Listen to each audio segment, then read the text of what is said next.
జగన్ ఈ ఏడాది పాలనలో అసలు ఏం నేర్చుకున్నాడు, టీడీపీ అధికారంలోకి వచ్చిన తర్వాత ఈ ఏడాదిలో ఎన్ని హామీలు నెరవేర్చారు, అసలు ప్రజలు ఈ పాలన గురించి ఏమనుకుంటారు? ఫస్ట్ జగన్ ఏడాదిలో ఏం నేర్చుకున్నాడంటే ఏం లేదు, శూన్యం. ఇప్పుడు పార్టీలో ఉన్నంతసేపు మంచోడు, పార్టీలోంచి బయటపోయిన తర్వాత చెడ్డోడా?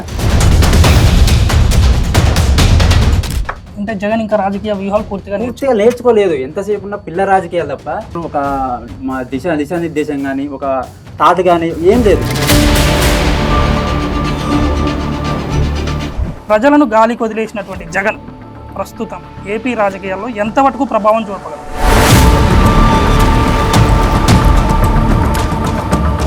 టీడీపీ ఫామ్ అయ్యి 1 year అవుతుంది. 1 year అయింది. 1 year అవుతుంది. సంక్షేమము అభివృద్ధి ఏమన్నా ఉంది? ఇప్పుడు చంద్రబాబు మళ్ళీ ఆంధ్రప్రదేశ్ని తాగుబోతుల రాష్ట్రంగా మారుస్తున్నారు. ఖచ్చితంగా క్వశ్చన్. తిరుమల మద్యపానం అదే మద్య నిషేధం, అవును. దాన్ని వెలుగులో తీసుకొచ్చింది వైసీపీ ప్రతిపక్షం.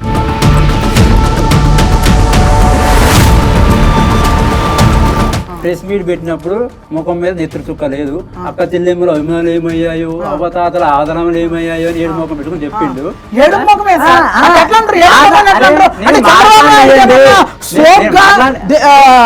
చాలా సారీ మీరు అందగా లెక్క మాట్లాడాలా? జగన్ ఆయన చేసిన మంచిని చెప్పుకోలేకపోయాడు, ఓడిపోయాడు. అంబేద్కర్ ఉన్న రాజ్యాంగాన్ని వదిలేసి రెడ్ బుక్ రాజ్యాంగాన్ని అమలు చేస్తాము అని బహిరంగంగా మంత్రి నారా లోకేష్ అంటున్నాడు. ఆయన కేంద్రం సపోర్ట్ ఉంది, గుర్తుపెట్టుకో. ఫస్ట్ కేంద్రం సపోర్ట్ ఉంది, ఏమేం చేస్తాడు అర్థమైందా?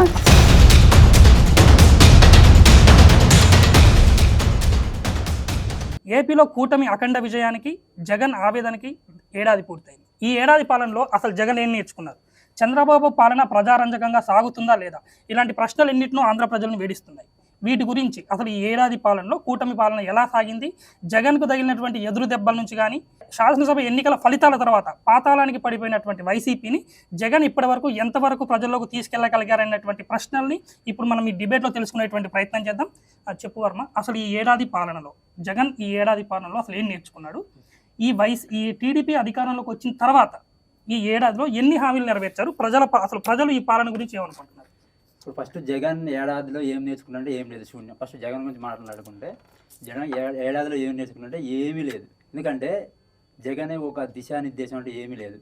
ఇప్పుడు పార్టీ ఓడిపోయింది కాబట్టి ఓడిపోయిన తర్వాత ఎందుకు ఓడిపోయింది, అసలు కారణాలు ఏంటి అని తెలుసుకోవాలి. ఫస్ట్ తెలుసుకున్న తర్వాత దాని తగ్గట్టు ఒక సమీక్ష చేసుకోవాలి, దాని తగ్గట్టు కూటమి ప్రభుత్వంపై ఒక ఎదురుదాడి చేయాలి.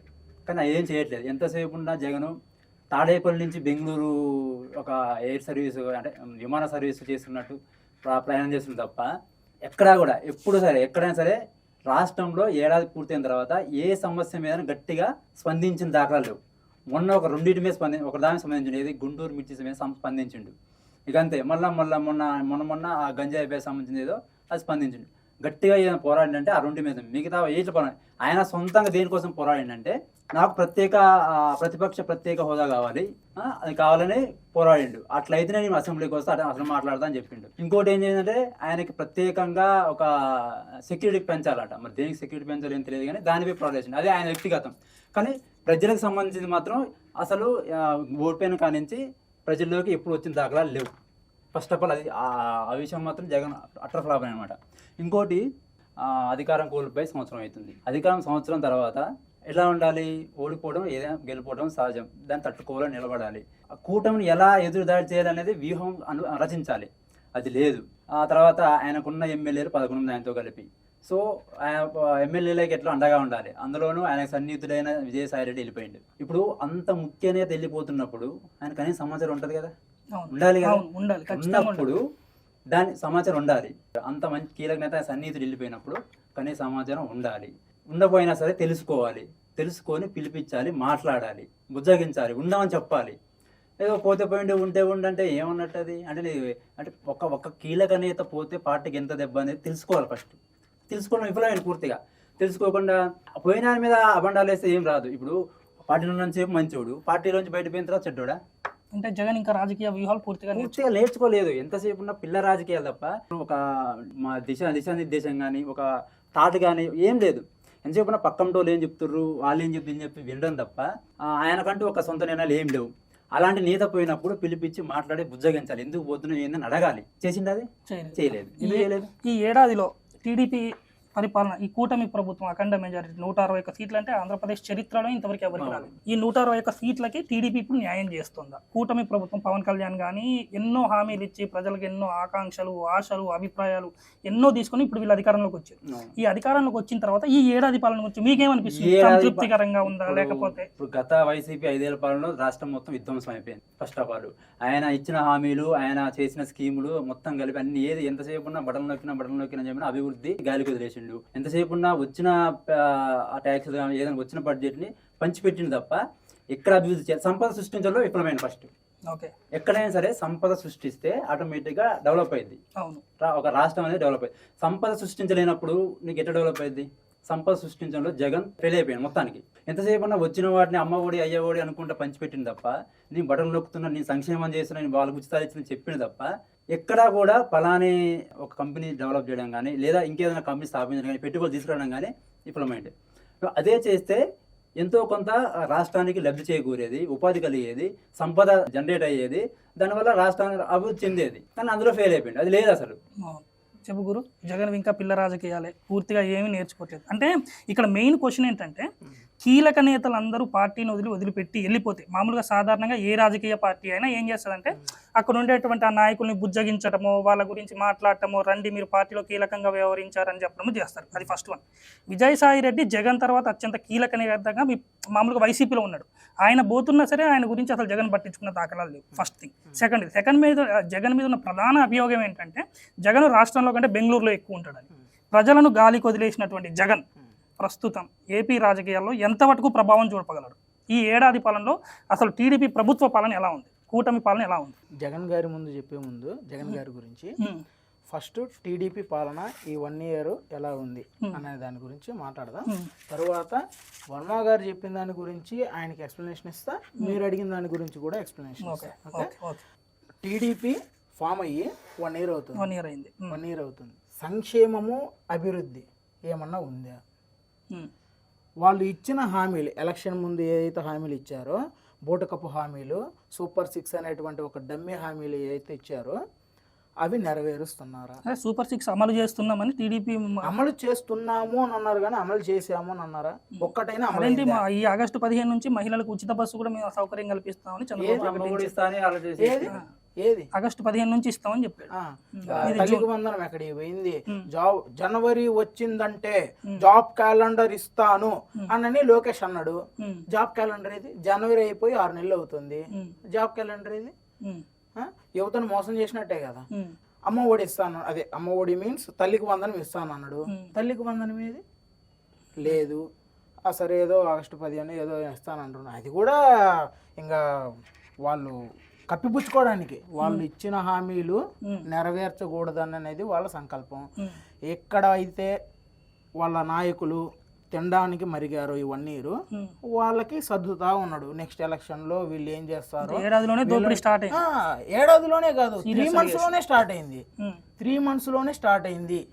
ఎక్కడ అంటే ఇసుక నుంచి స్టార్ట్ అయితే మద్యం సిండికేట్ కాడ నుంచి స్టార్ట్ అయితే ఇవన్నీ ఇప్పుడు జరుగుతున్న మధ్యలో పారదర్శకత తీసుకొచ్చినాం, ఆన్లైన్ లో తీసుకొచ్చినాం. జగన్ పాలనలో అసలు ఈ మనకి ఆన్లైన్ పేమెంట్సే లేవు, విచ్చలవిడిగా దోచుకున్నారని ఆ ఆరోపణలని, ఆ విమర్శల్ని ప్రజల్లోకి తీసుకెళ్లే టీడీపీ గెలిచింది. ఇంకో మెయిన్ ఏంటంటే ఏపీ లిక్కర్ స్కామ్ లో 1000 కోట్లు దేశం దాటించిందన్న ఆరోపణలు కూడా జగన్ మీద ఉన్నాయి. మీరు ఆ విషయాన్ని మర్చిపోవద్దు.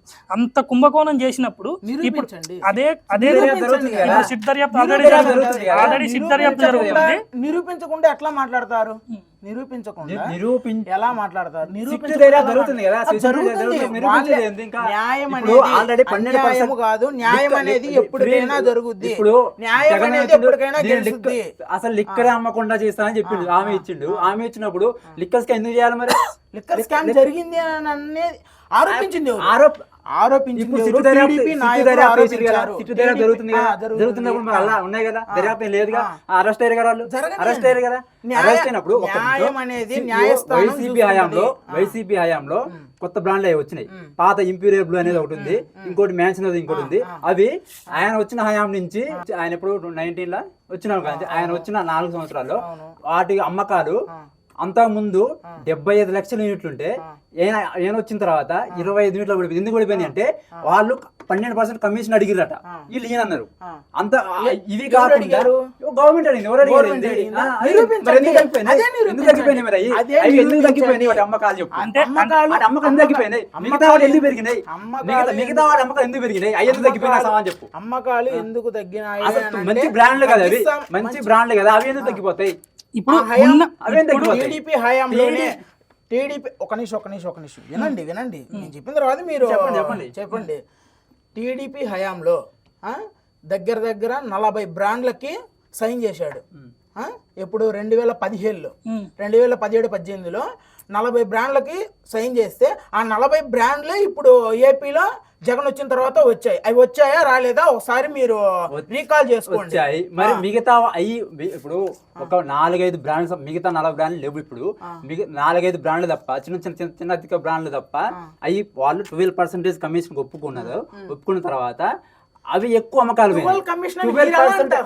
సిట్టు చెప్పేసింది కదా, చెప్పింది కదా, జరుగుతుంది దర్యాప్తు జరుగుతుంది. మరి ఇప్పుడు నేను చెప్పిన సమానం చెప్పండి. ఇంపీరియల్ మ్యాన్షన్ హౌస్ ఆయన అధికారం తర్వాత 75 లక్షల యూనిట్లు అమ్మిడిపోయినప్పుడు ఆయన అధికారంలో 22 లక్షలకు ఎందుకు పడిపోయింది? తగ్గించాలి కదా సార్. మద్యం తగ్గించడానికే కదా. మద్యం తగ్గించడానికే కదా. తగ్గిస్తున్నారు కదా. మద్యం అమ్మకాలు అనేటువంటివి తగ్గుతా ఉన్నాయి. మిగతా అమ్మకాలు తగ్గుతా ఉన్నాయి. రేటు పెంచితే మద్యం తాగేటువంటి వ్యక్తులు తగ్గుతారు, మద్యపు రేట్లు తగ్గుతాయి, తాగే వాళ్ళ సంఖ్య తగ్గుతుంది. అన్ని పెంచారు కదా. అసలు నాకు అర్థం కాదు, రేట్లు పెంచుతారు అసలు మద్యపానం నిషేధిస్తాను హామీ ఇచ్చి అధికారంలోకి వచ్చింది కదా, ఎందుకు మరి అసలు మద్యపానం తగ్గించేది అసలు మొత్తానికి ఒక మాట ఇప్పుడు ఒక తాగే వ్యక్తి అన్ఎక్స్పెక్టెడ్ గా ఆపేస్తే ఎన్ని ఆరోగ్య సమస్యలు వస్తాయో తెలంగాణలో చూసాం మనం. ఉండండి సార్ ఒక మాట. తెలంగాణలో చూసాం ఎంత గందరగోళ పరిస్థితులు జరిగినాయో తెలంగాణలో చూసాం. ఎప్పుడు చూసావా? కేసీఆర్ ఫస్ట్ స్టార్టింగ్ వచ్చినప్పుడు ఎప్పుడు 2018 ఇప్పుడు మధ్య బ్యాన్ చేయలేదు, ఎప్పుడు ఆఫ్ చేయలేదు, బ్యాన్ చేయలేదు, జరగలేదు. మరి తగ్గించాడు కదా. తగ్గిస్తే అంటే అమ్మకాలు కరోనా సమయంలో ఏం జరిగిందంటే తెలంగాణలో మద్యం అమ్మకాలు ఎప్పుడైతే నియంత్రణలోకి వచ్చినాయో అప్పుడు వైట్నర్ తాగి కానీ కొన్ని స్పిరిట్లు తాగి కానీ కొన్ని కేసులు అయితే నమోదైనాయి. అంటే అవును, అంటే ఇప్పుడు మీరు అనేది ఏంటంటే ఇప్పుడు ఇలాంటి తెలంగాణలో ఇలాంటి సిచ్యువేషన్ వచ్చింది కాబట్టి ఆంధ్రప్రదేశ్లో జగన్ మద్యపాన నిషేధం చేయలేదు అని అంటారు. చేయలేదు అని కాదు, తగ్గించుకుంటూ వచ్చాడు. ఒకేసారి యాక్చువల్లీ నాకు ఎప్పటి నుంచో ఉన్న క్వశ్చన్ ఏంటంటే ఇప్పుడు ఎవరైనా మద్యానికి అలవాటు వ్యక్తిని మనం చాలా మందిని చూస్తున్నాం. ఇక్కడ అసలు మెయిన్ క్వశ్చన్ ఏంటంటే 200 ఉన్నోడితే మీరు 500 చేశారు. వాడు తాగటం ఎందుకు మానుతాడు? అలవాటు పడ్డోడు బాగా దాన్ని బానిసగా మారిపోయినాడు 500 పెట్టి కూడా తాగుతాడు కదా. ఇప్పుడు మీరు ధరలు పెంచడం వల్ల పెద్ద లాభం ఏముంది అని తగ్గాడా లేదా అంటే ఓవరాల్ గా మీరు చెప్పొచ్చేది ఏంటంటే జగన్ తీసుకున్నటువంటి నిర్ణయాల వల్ల ఆంధ్రప్రదేశ్ లో మద్యం తాగే వాళ్ళ సంఖ్య తగ్గింది. మద్యం తాగే వాళ్ళ సంఖ్య తగ్గిందా? తాగుబోతోడు ఎప్పుడైనా సరే అది 1000 గాని 100 గాని పిల్లం పుస్తకాలు తాడు తీసుకొచ్చి కూడా తాగుతాడు అలవాటు. అది మానడం జరగదు. అది బంద్ చేయాలి ఫస్ట్. జరిగిన జరిగిన ఆ హయాంలో జరిగింది. ఇప్పుడు ఏమంటారు? వర్మ గారు ఒక నిమిషం ఆగండి. చెప్పండి. ఒకటి గుర్తుంచుకోండి, ఏదన్నా ఆరోపించేటప్పుడు నిజాలు తెలుసుకొని ప్రూఫ్స్ తో ఆరోపించండి, అంతేగాని అక్కడ ఇది జరిగింది ఇక్కడ ఇది జరిగింది. నేను ఇప్పుడు ప్రూఫ్ తో నేను చెప్పాను అమర్నాథ్ గారికి, నేను చెప్పాను. ఒక మేదల పనికి పోయే వ్యక్తి ఉంది, ఆయనకి ఒక 500 వస్తాయి రోజు. ఆయనకి అంటే ఆ పని ఎట్లుందో మీకు తెలుసు. నువ్వు మద్యం క్వార్టర్ చేసి 500 చేసినావు, ఆయనకి 500 వస్తాయి. అది జరిగి అది ఎగ్జాంపుల్ ముత్తుకూరు మీడియం చెప్పేది 500 చేసి చెప్పిన మీరు చెప్పారు కదా 500 చేసి చెప్పారు కదా. ఆయన పనికి పోతాడు, పని అయినప్పుడు ఒకేసారి డబల్ రేట్లు పెంచలేదు. అది కూడా ఇప్పుడు ఆయనకి కనీసం క్వార్టర్ అయ్యింది మాత్రం నిద్ర రాదు. క్వార్టర్ అంటే ఎంత ఉంటుంది? 250 వాళ్ళది 250 పోద్ది. ఖచ్చితంగా ఆయన తాగాల్సిందే, ఆప్షన్ లేదు. ఇంకా ఆయన క్వార్టర్ వేస్తేనే నిద్ర పట్టింది ఆ నొప్పులకి, తాగాలి. ఆయన మీరు 250 చేసిర్రు, ఆయనకు వచ్చే 500. 500 250 పోతే ఇంకా 200 ఎట బతకాలి ఆయన? అప్పుడు తాకుండా ఉంటారు సార్. ఎందుకంటే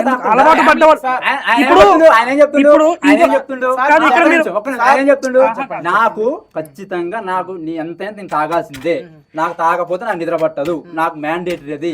ఆయన తప్పు తాగడం తప్పని కాదు, ఆయన చేసిన పని అలాంటిది, ఆయన చేస్తున్న పని అలాంటిది. చేస్తే నిద్ర పట్టింది, నిద్ర పట్టదు. తాగదు బేల్దార్ పని చేసే ప్రతి ఒక్కళ్ళు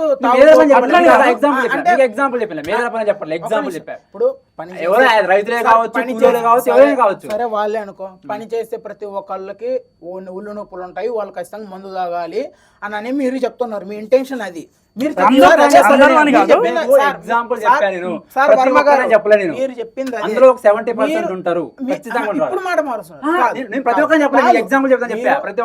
మీరు అన్నారు బేల్దార్ పని చేసే, తాపి పని చేసే ప్రతి ఒక్కళ్ళు. బేదర్ పనినే కాదు, వ్యవసాయం చేసేవాళ్ళైనా, కూలి పోయినా, రైతు అయినా, ఎవరైనా సరే కష్టపడ్డ వ్యక్తికి, అలవాటు ఉన్న వ్యక్తి ఖచ్చితంగా తాగితేనే నిద్ర పట్టింది అని చెప్పారు. ప్రజలు చూస్తున్నారు, ఇబ్బంది లేదు, సరే అది వదిలేయండి. అందరు తాగేవాళ్ళు అని అంటున్నారు అని అన్నారు. మళ్ళీ ఇప్పుడు కొందరే తాగుతారు, కొందరు తాగరు.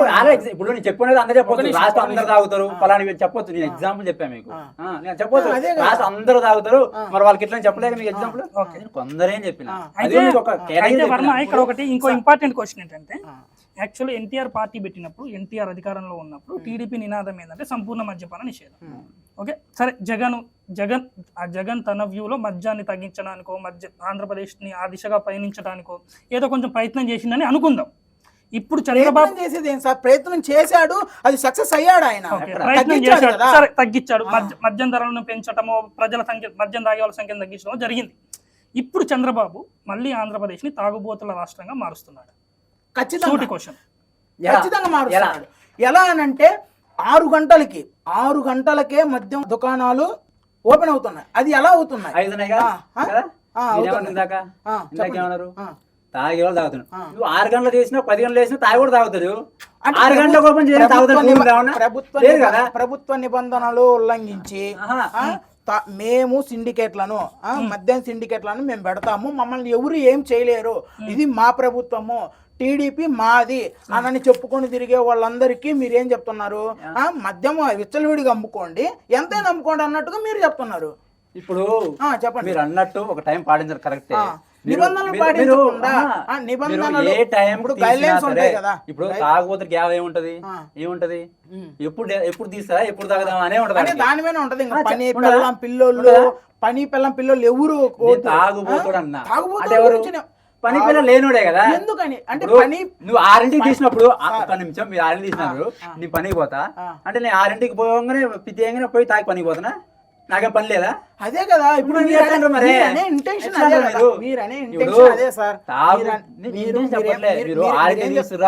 అది ఒక్క జరిగి ఉండొచ్చు. నేను రియల్ గా చూసాను, రోజు సరే రేపు మీరు కనిపించినప్పుడు నేను మీకు వీడియోలతో నేను చూపిస్తా, విత్ వీడియోలతో నేను చూపిస్తా. భూమన కరుణాకర్ రెడ్డి గారి కొడుకు, ఆయన తిరుపతి బస్ స్టాండ్ దగ్గరలో, తిరుపతికి వచ్చేవాళ్ళు ఎవరు? కొండ మీద భక్తులు వస్తారు. అలా భక్తులు వచ్చినప్పుడు వాళ్ళు ఎలా పోవాలి? పవిత్రంగా, ప్రశాంతంగా పోవాలి. నువ్వు 6 గంటలకి మధ్య వాళ్ళ కోసం నువ్వు 6 గంటలకి మధ్య షాప్ తిరుమల కొండ కింద మద్యపానం జరిగింది. మరి జరిగింది. ఇప్పుడు వాళ్ళ మీద ఏమైనా చర్యలు తీసుకున్నారా? ఇప్పుడు జరుగుతుంది కదా, ఇప్పుడు కూడా జరుగుతుంది కదా అక్కడే. ఇప్పుడు మహిళలు బడికాడ, గుడికాడ, ఈ చర్చి దగ్గర పెడితే మొన్న చూసారు మీరు, లైసెన్స్ ఇచ్చినప్పుడు నానా యాగి చేసి తీసేపించారు. ఎందుకు చేయాలి? ఇప్పుడు మీరు 6ంటికి అంటారు, ఎందుకు చేయట్లేదు? మహిళా సంఘాలు వెళ్ళిపోతున్నాయి, ఏం చేస్తున్నారు? మరి తీసేయచ్చు కదా. దొరికినప్పుడు ఒక వైసీపీ నాయకుడు ఇన్ఛార్జ్ ఒక నియోజకవర్గ ఇన్ఛార్జ్ అయ్యండి, వైసీపీ నాయకుడు అదే అయ్యండి. కాదండి. సార్ ఆగండి, ఒక నేను నిమిషం చెప్పిన ఆగండి. సమాధానం చెప్పండి. మీరు ఇన్ఛార్జ్ నన్ను- గిన్ఛార్జ్ ఆగండి, కాదు. ఒక నిమిషం. మీరు మీరు నన్ను అన్నట్టు- ఏమన్నారు? మీరు మీరు నన్ను- ఒక అన్నట్టు నిమిషం ఆగండి. ఆరింటికే గుడి దగ్గర ఆగండి సార్, ఉన్నప్పుడు ఆగండి. నేను నన్ను క్లారిఫికేషన్ ఇవ్వండి. ఇబ్బంది. ఆగండి, ఒక చెప్పండి నిమిషం చెప్పండి మీరు ఆగండి. చెప్పండి. ఇప్పుడు మీరు నన్ను ఏమడిగారు? మీరు చేపియొచ్చు కదా అన్నారు. పోరాడుతా ఉన్నాం కదా. మీరు అని కాదు.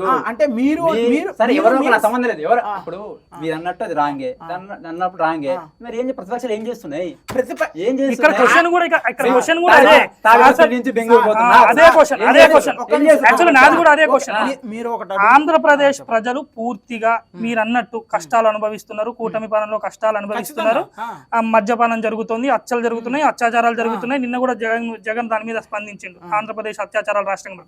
ఇవన్నీ జరుగుతున్నప్పుడు కీలకంగా వ్యవహరించాల్సిన ప్రతిపక్ష నేత ఎక్కడికి పోతున్నాడు, ఎందుకు పోతున్నాడు? ఆయనకి ఏం పని? రాష్ట్ర ప్రజలు ఓన్లీ అధికారం మనకు ఓట్లేయడానికి తప్ప దేనికి పనికిరానని అనుకుంటున్నాడు జగన్. అసలు ఏమనుకుంటున్నాడు? సరే, ఇప్పుడు క్లారిఫికేషన్ ఇస్తాను దీని గురించే. ఫస్ట్ ఆఫ్ ఆల్ తిరుమల మద్యపానం, అదే మద్య నిషేధం దాన్ని వెలుగులో తీసుకొచ్చింది ఎవరు? వైసీపీ ప్రతిపక్షం. అదొకటి గుర్తుంచుకోవాలి వర్మ గారు. రెండవది ఏంటంటే, ఎక్కడ ఆయనే చెప్పారు, మహిళలు, మహిళా సంఘాలు, మీ పార్టీ వాళ్ళు, ప్రతిపక్షంలో ఉన్న పార్టీ వాళ్ళందరూ తిరుగుతున్నారు, చేస్తున్నారు, మరి దీన్ని కూడా మూపేయచ్చు కదా అని అంటే, దాన్ని వెలుగులో తీసుకొచ్చింది మేము, మూపేయాలని డిమాండ్ చేసింది మేము. మళ్ళీ ఇప్పుడు అక్కడ జరుగుతుంది కదా, అది ఎవరి వైఫల్యము? ప్రభుత్వ వైఫల్యం కాదా? దానికి సమాధానం ఎవరు చెప్పాలా? ప్రభుత్వం చెప్పాలా? దాని అట్లా ఉంచండి. ఇప్పుడు అది క్లారిటీ వచ్చింది కదా మద్యపానము దాని గురించి. ఇప్పుడు మీరు నన్ను ఏం అడిగారు?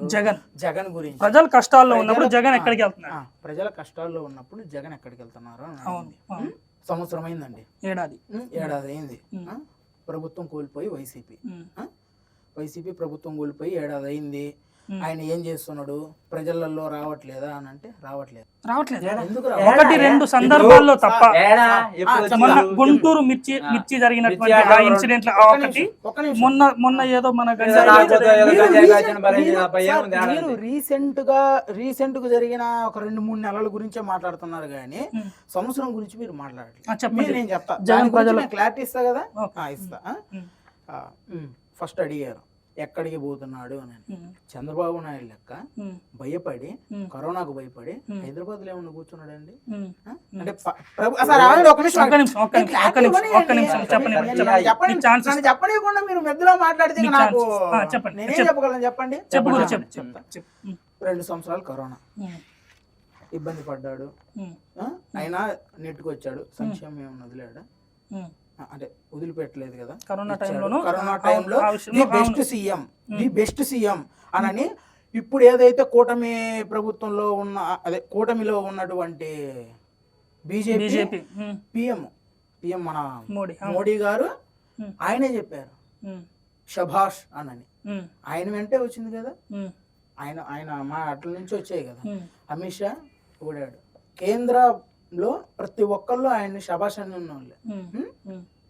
అది ఓకేనా? 2 సంవత్సరాలు అయిపోయింది. 3 సంవత్సరాల గురించి మాట్లాడదాం. సంక్షేమం ఎక్కడా వదలలేదు. అభివృద్ధి చేయలేదు అని అంటే 4 పోర్ట్లు 10 పోర్ట్లు తీసుకొచ్చాడు. సచివాలయాలు నిర్మించాడు, ఆర్బీకేలు నిర్మించాడు, విలేజ్ క్లినిక్స్ నిర్మించాడు. అవన్నీ ఇప్పుడు జరుగుతున్నాయా? రన్నింగ్ లో ఉన్నాయి కదా. ఇది ఇట్లా ఉంటే ఇది అభివృద్ధి గురించి మాట్లాడుతున్నా. ఒక రోడ్డు వేస్తేనే అభివృద్ధి జరిగినట్ట. సరే అభివృద్ధి అని అనుకుందాం, రోడ్లు వేస్తున్నారు కదా. సార్ కాదు, ఇప్పుడు నా 10 రోజుల క్రితం, ఒక నెల క్రితం చూసుకుంటే మన డిప్యూటీ సీఎం పవన్ కళ్యాణ్ గారు ఒక పర్యటనకి వెళ్ళాడు. అక్కడ రోడ్ లేదని రోడ్డు వేయించాడు. ఆయన వస్తున్నారని రోడ్లు వేశారు. 2 రోజులకి చెక్కు కట్టకపోయి రోడ్డు ధ్వంసం అయిపోయింది.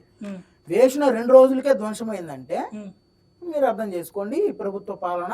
ఈయన మాట ఏది, మన AP deputy CM Pawan Kalyan గారి మాట ఎంత స్ట్రాంగ్ గా ఉందనేది, ఆయన పాలన అట్లా ఉందనేది. అది 3 సంవత్సరాలలో ఎవరికన్నా ఏదన్నా అన్యాయం చేశాడు? మీరు గత చరిత్ర చెప్తున్నారు. నేను అడిగేది ఏంటంటే, మీరు సూటిగా క్వశ్చన్ అండి, సూటి క్వశ్చన్, ఇంకోటి ఏం లేదు. ఒకటే క్వశ్చన్ ఏంటంటే, జగన్ ప్రతిపక్ష నేతగా ప్రజలు కష్టాలు పడుతున్నప్పుడు ఎక్కడికి వెళ్ళాడు? చెప్తా, దగ్గరలోకి ప్రతిపక్ష నేత కూడా కాదు, సారీ, లేదు కూడా. లేదు, ప్రతిపక్ష హోదా లేదు. సరే దానికోసం సరే పోరాటమే. సరే సార్ సరే చెప్తా, దాని గురించి కూడా క్లారిటీ ఇస్తా. 5 సంవత్సరాలు అయిపోయింది. అభివృద్ధి చేస్తున్నాడు. ఉద్దానం ప్రాజెక్టు, ఇది ఉత్తరాంధ్రల ఉద్దానం ప్రాజెక్టు, అది నెంబర్ 1. దాని గురించి మీరు మర్చిపోవద్దు. అది అభివృద్ధి కాదంటే ఇంకా వాళ్ళ విజ్ఞతకు వదిలేస్తాను నేను. అది ఉద్దానం అది కట్టించారు కానీ అందులో సరైన మెడికల్ కాలేజ్ కట్టించారు కానీ అందులో పూర్తి స్థాయి సౌకర్యాలు కనిపించలేదు అని కూడా చంద్రబాబు ఆరోపించడం సార్. నేను ఆరోపిస్తా సార్, ఆయన ఏం చేయట్లేదు అని ఆరోపిస్తా. నేను ఆయన చేయట్లేదు కాబట్టి నేను రుజువు చూపిస్తా. మీరు రుజువు చూపించండి అంటే మీరండి మీరు కదా వాళ్ళు. సూటిగా చెప్పండి, ఇప్పుడు సూటిగా చెప్పండి. చెప్తాను, అదే వచ్చా దగ్గరలోకి వచ్చా. జగన్ కి బెంగళూరులో పని ఏంటి? మీరే అన్నారు కదా ఒక నిమిషం, అమరావతి వదిలిపెట్టి చంద్రబాబు హైదరాబాద్ లో ఉంటున్నాడు. ఇప్పుడు అదే విమర్శ జగన్ కూడా వస్తుంది కదా. చెప్పండి సార్, ఎప్పుడు వచ్చాడు సార్ చంద్రబాబు నాయుడు ఎక్కడికి? ఏపీకి ఎలక్షన్ 1.5 year ఉండగా నా ప్రజలు అని అంటూ సంకలు గుద్దుకుంటూ వచ్చాడు. ఎప్పుడు వచ్చాడు? Last 1.5 year.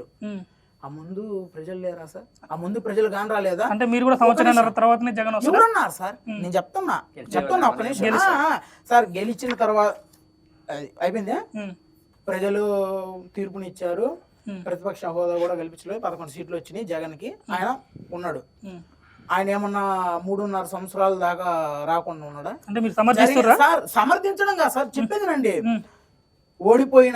ఓడిపోయిన రోజే ప్రెస్ మీట్ పెట్టాడా? అవును. శుభాకాంక్షలు చెప్పాడా? ఈయన ఏమన్నా చెప్పాడు చంద్రబాబు నాయుడు శుభాకాంక్షలు? చెప్పలే. ఈయన చెప్పాడు, ఈయన విజ్ఞత అది, ఈయన సంస్కారం అది. అదే ప్రధాన విమర్శ కూడా. అంటే అంటే ఇప్పుడు వస్తాడు ఉంటాడు, అసెంబ్లీలో మాట్లాడనీయగలరా? అసలు మైక్ ఇస్తారా?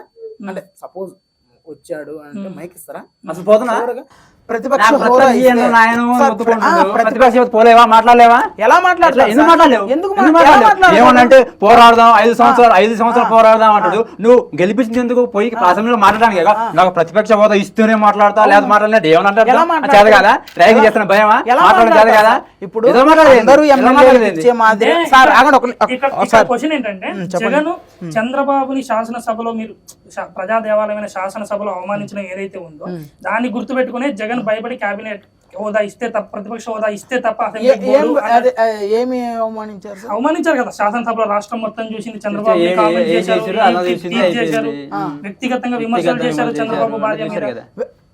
వ్యక్తిగతంగా విమర్శించారు. నిజమా కాదా? మీరు తలూపడం కదా, నిజమా కాదా? మీరు అంగీకరిస్తున్నారా లేదా? అంగీకరించండి సార్. ఎందుకు? ఏం జరిగింది అసలు శాసనసభలో? అదే భయం పెట్టుకుని జగన్ ఈరోజు శాసనసభకు రావట్లేదా? ఆ భయం అయితే కాదు సార్. సామాన్య ఎమ్మెల్యేగా 2-3 నిమిషాలు ఇస్తే పేద ప్రజలు తనను గెలిపించిన పేద ప్రజల ఆవేదనను ఎలా తీరుస్తారు? ఒక్క నిమిషం, ఇంకొక మాట, ఎలా తీరుస్తారు? 2 నిమిషాలు 3 నిమిషాలు సాధారణ ఎమ్మెల్యేకి ఇస్తే ఎలా చెప్పగలము అని ఒక మాట. ప్రతిపక్ష హోదా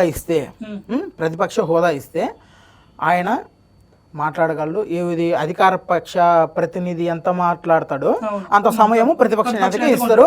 సో పేద ప్రజలు మనల్ని గెలిపించిన ప్రజల కోసము మనము నిలబడొచ్చు, మాట్లాడొచ్చు అని ఆయన ప్రతిపక్ష హోదా గురించి గలమెత్తాడు. వీళ్ళకి భయపడి వీళ్ళకి చేతగాక వదిలేశారు, ఇవ్వకుండా. ఇంకొక మాట ఓకే, ప్రతిపక్ష హోదా ఎందుకు ఇవ్వాలి? 11 సీట్లు వచ్చాయి. ఢిల్లీ బీజేపీకి 3 సీట్లు వచ్చాయి. ఆయనకి వాళ్ళకి ప్రతిపక్ష ఢిల్లీ కాదు, ఒక నిమిషం, ఢిల్లీ కూడా ప్రతిపక్ష హోదా ఇచ్చింది. మన ఎన్టీఆర్ కి, మన ఆంధ్రుల దైవం ఎన్టీఆర్ అని చెప్తారు కదా, ఆంధ్రుల దైవం ఎన్టీఆర్ కి ప్రతిపక్ష హోదా ఇవ్వలేదా లోక్సభలో ఇవ్వలేదు. అయితే నేను ఇక్కడ మీకు ఇంకొక ఇంపార్టెంట్ క్వశ్చన్ చెప్తాను. మీరు రేజ్ చేశారు కాబట్టి ఇవాళ ఈ నెంబర్స్ గురించి. 2019లో ప్రధాని మోదీ అధికారంలోకి వచ్చిన తర్వాత కాంగ్రెస్ పార్టీకి సరైన మెంబర్ లేదు అని కాంగ్రెస్ పార్టీ కూడా ప్రతిపక్ష హోదా ఇవ్వలేదు. రాహుల్ గాంధీ అదే బీజేపీకి ఇచ్చారు కదా. అయినా సరే రాహుల్ గాంధీ బయటికి కోర్టుకి ఎక్కి నాకు ప్రతిపక్ష హోదా అడగలేదు. ఏ టైం అయితే ఇచ్చారో అదే టైం తీసుకొని మాట్లాడారు. దమ్ముంటే మాట్లాడు. ఆ టైంలో వాళ్ళకి ఎంతమంది ఉన్నారు సార్? ఎంతమంది ఉన్నాడే కాదండి, మాట్లాడాల్సిన ఒక్కలే కదా, ఎంతమంది మాట్లాడతారు? వీళ్ళు ఎంతమంది ఉన్నారు? మీరు అట్లా తీసుకుంటే సంబంధం లేదు, సంబంధం లేదు. ఎంతమంది ఉన్న సంబంధం లేదు, అంతమంది మాట్లాడతారా? అయితే మోదీ చంద్రబాబు ఒకటే. మోదీ చంద్రబాబు మీరే ఢిల్లీ గురించి రేట్ చేశారు కాబట్టి చెప్తున్నా. అదే సార్, ప్రతిపక్ష హోదా ఢిల్లీలో ఇవ్వలేదా బీజేపీకి? అవును ఇచ్చారు, కేజ్రీవాల్ కాబట్టి ఇచ్చారు, ఇక్కడ చంద్రబాబు కాబట్టి ఇవ్వలేదమ్మా. వర్మ చెప్పు వర్మ, ఇదేంటి చంద్రబాబు నిజంగానే భయపడుతున్నాడు సార్? ఒక మాట, చంద్రబాబు ఒకవేళ జగన్ కు ప్రతిపక్ష హోదా ఇచ్చి ఎక్కువ సమయం ఇస్తే ఎక్కడ ప్రజా సమస్యలు ప్రస్తావిస్తాడో అని కూటమి ప్రభుత్వం భయపడుతుంది. సూటి క్వశ్చన్. కూటమి ప్రభుత్వం భయపడేదే కాదు సార్, వాళ్ళ ఇచ్చిన హామీలు నెరవేర్చలేదు కాబట్టి ఎక్కడ వీళ్ళు రేస్ చేస్తే ఎక్కడ మా కూటమికి బ్యాండ్ పడుద్దో, ఎక్కడ తిరగబడతారు ప్రజలు. అది ఎందుకంటే జగన్మోహన్ రెడ్డి వెంట ప్రజలు ఉన్నారు, జగన్మోహన్ రెడ్డి వెంట ప్రజలు ఉన్నారు. ఇప్పటికీ 11 సీట్లు 11 సీట్లు ఎంత మెజారిటీ వచ్చింది సార్?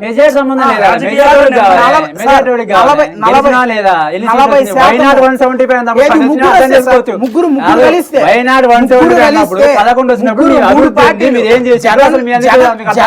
జగన్ చూసి భయపడి ప్రత్యక్షంగా 3 పార్టీలు, పరోక్షంగా 3 పార్టీలు, 6 పార్టీలు కలిసి ఒక్కడి మీద పడితే సింహం సింగల్ గా వచ్చింది.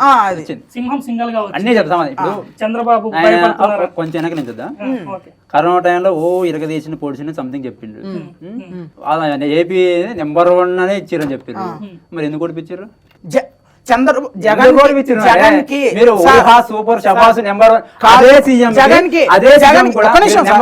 అడిగారు కదా ఈ మాట, మీరు నన్ను అడిగారు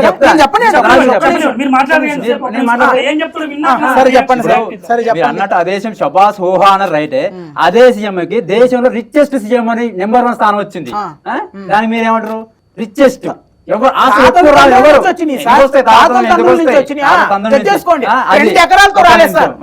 జగన్మోహన్ రెడ్డి అనేటువంటి ఒక వ్యక్తి వాళ్ళ తండ్రి నుంచి 2 ఎకరాల నుంచి రాలేదు.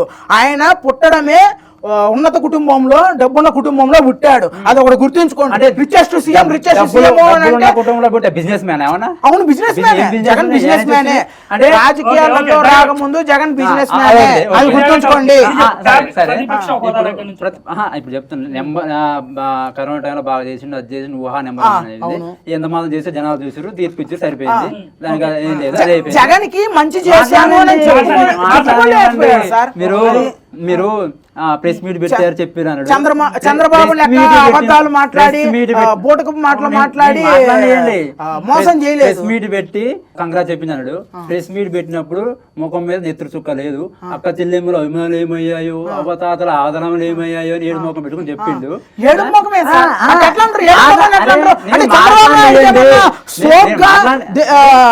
చాలా అందగా లెక్క మాట్లాడాలా ఎట్లా? ఇప్పుడు ఏడు ముఖం అంటే కాదు, అది ఏదో బాధ మింగిపోయింది. ఇంత చేసినా ఆయన ఓడిపించారు అనే బాధ స్పష్టంగా కనపడింది. ఇప్పుడు నువ్వు చేసినోడి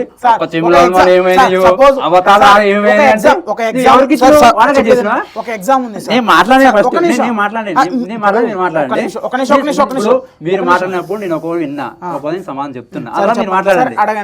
అదే అయిపోయింది. అభివృద్ధి అనేది జీరో, పెద్ద జీరో, గుడ్లు సున్నా. ఎవరినైనా ఏ పోల్ పెట్టినా చెప్తారు జీరో అని. రోడ్లు వేసింది ఏమీ లేదు. సోషల్ మీడియాలో కానీ మొత్తుకుంటారు జనాలు, అరే బాబు రోడ్లు వేయరా, రోడ్లు వేయరా. సోషల్ ఎన్ని అభివృద్ధి జరిగినట్ట కాదా? రోడ్లు వేస్తేనే అభివృద్ధి కాదా? అంటే రోడ్లు వేయరా? విజయవాడ ఫ్లైఓవర్ ఎవరు వచ్చిన తర్వాత వచ్చింది sir? Vijayawada flyover, Kanakadurga flyover ఎవరు ఫ్లైఓవర్ బ్రిడ్జ్ రోడ్ కడతాడు. ఏది కట్టిండా? చంద్రబాబు నాయుడు కట్టిండా? చంద్రబాబు నాయుడు సోషల్ మీడియాలో మొత్తుకుంటారు, అరే ఏపీకి ఇప్పుడు 2014 చంద్రబాబు నాయుడు అడిగిందా ఏపీ వచ్చిందా, సైన్ బోర్డు గిన్ బోర్డు ఏమవసరం ఏపీ వచ్చిందా అనేది ట్రోల్ అయింది. నేను కూడా 10 మందిని కూర్చోబెట్టి ట్రోల్ చేపిస్తే ట్రోల్ అయితే సార్. ట్రోల్స్ గురించి మాట్లాడకండి. 100% కాదు 200% జగన్ చేసింది ఏం లేదు, ఏమీ లేదు. అభివృద్ధి లేదు, తొక్కలేదు. అభివృద్ధి ఉంటే నువ్వు అంత దారుణంగా ఓడిపోవు. మీరు అన్నారుగా 6 మంది అన్నారుగా, అదే వాళ్ళ తండ్రి వైఎస్ రాజశేఖర రెడ్డి 2009లో ఒంటరిగా పోటీ చేసిండు. ఆయన తర్వాత ఎంతమంది చేసారు? చంద్రబాబు వామపక్ష అన్ని కలిపి పోటీ చేసినాయి.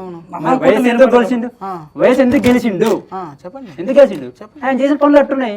మీరు అన్నారు మరి ఒక్కనే ఓడిచ్చిన అప్పుడు ఎందుకు ఓడిపోలే? ఎందుకు ఓడిపోయారు అప్పుడు? ఓడిపోలే కారణం ఏంది? ఎందుకు ఓడిపోలేదు అంటే చేసింది ఏం లేదు, మీకు ఏం లేదాడ, అవి ఏం లేదు. అందుకే అన్పార్లమెంటరీ వాడు వాడగాకండి మళ్ళా మీ మీద కేసు, నా మీద కేసు, ఆయన మీద ముగ్గురిని లోపలేస్తారు. ఇది డేంజర్ కూడా.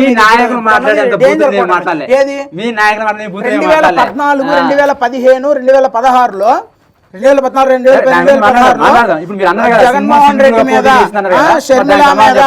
జగన్మోహన్ రెడ్డి మీద, షర్మిల మీద, భారతి గారి మీద, విజయమ్మ మీద కూడా ఇప్పుడైతే ఏదైతే మన హోంమంత్రి అనిత గారు ఉన్నారో ఆమె తర్వాత కొంతమంది ఉన్నారు నాయకులు ఉంది. నేను చూపిస్తా, ఇప్పుడు కాదు, ఇది ఇప్పుడు సమయం కాదు కాబట్టి నేను చూపిస్తా. అన్ని నాకు డేటా అన్ని ఉన్నాయి. వాళ్ళు మాట్లాడినరు. అప్పుడేమన్నా చేశారా? అప్పుడేమన్నా అంటే 4-5 నెలలు 4-5 సంవత్సరాల క్రితము జరిగిన విషయాలు కూడా కేసులు తోడి అబద్ధపు అక్రమ కేసులు పెట్టి లోపలేస్తున్నారు కదా. దానికి సంబంధించి చెప్తున్నా, అబద్ధపు అక్రమ కేసులు పెట్టి సోషల్ మీడియా వాళ్ళని, వైసీపీ నాయకుల మీద లోపలేస్తున్నారు కదా. చంద్రబాబు లోకేష్ భూమి పుట్టలేదని చెప్తారు, చెప్తారు. అట్లా చేసేది శిక్షించాలని మొగుడిచ్చారా, నీ తల్లి మొగుడిచ్చారా అని చంద్రబాబు నాయుడు భారీ బహిరంగ సభలో అన్నాడు సార్.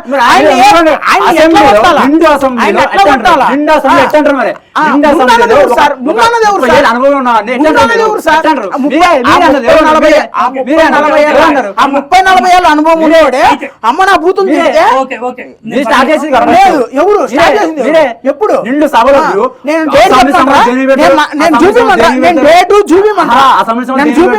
అసెంబ్లీ సమావేశం దేని పెడతారు? ఒక మాట చెప్పు, అసెంబ్లీ సమావేశం దేని పెడతారు? దేని పెడతారు? సమస్య లేకుండా అది ఆడి బుద్ధి ఎందుకు? చేత కదా మీకు మనం చేత కదా మాట్లాడడానికి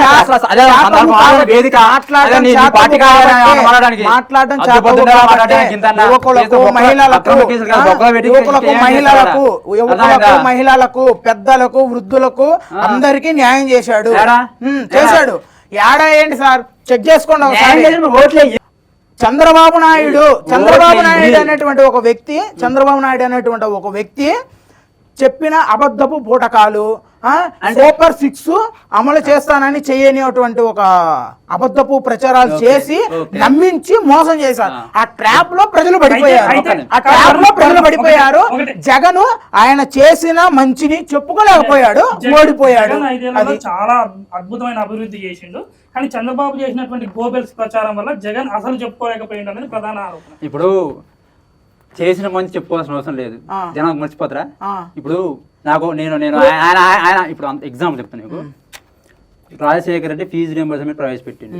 ఇప్పటికీ గుర్తుపెట్టుకున్నారు చదువుకున్న వాళ్ళు, ఇప్పటికీ గుర్తుపెట్టుకున్నారు. ఆయన చనిపోయి కూడా దాదాపు 19 అయిపోయింది, దాదాపు 50 years దాటింది. ఇప్పటికీ గుర్తుపెట్టు ఆయన చెప్పిండా? సరే నేను ఫీజు రియంబర్స్మెంట్ చదువుకుని చెప్పిండా? చెప్పలేదు కదా. మంచి చేసినప్పుడు ప్రచారం చేసుకోవాల్సిన అవసరం లేదు.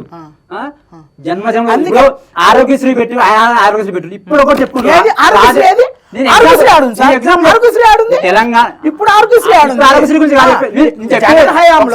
ఆరోగ్యశ్రీ మీద ఎంత మంది బతికారంటే అంత మంది బతికారు.